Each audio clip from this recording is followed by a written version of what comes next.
ดีสอนและสวรรค์ของคนหักมีสัญญาจากใจหลายปีก็ต้องคนดีน้องก็เปลี่ยนใจก่อนเจ้าไปเฮ็ดงานอยู่แลนสวรรค์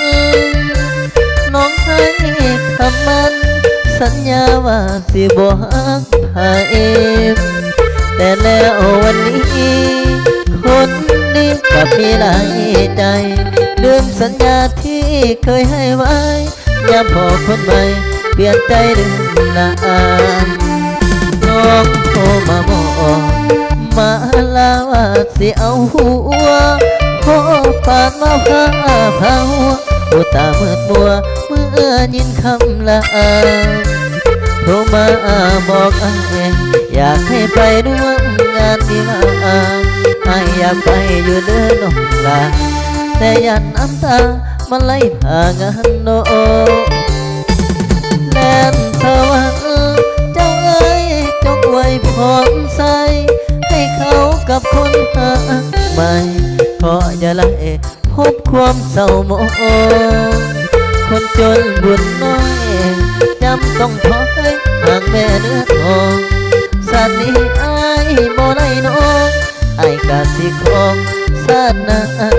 ถ้ามี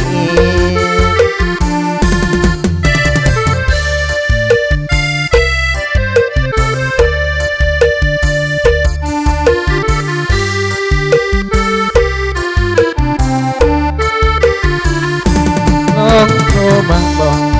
มาลาว่าสิเอาผัวเพราะฝันมาพาเขาหูตามืดมัวเมื่อยินคำลาโทรมาบอก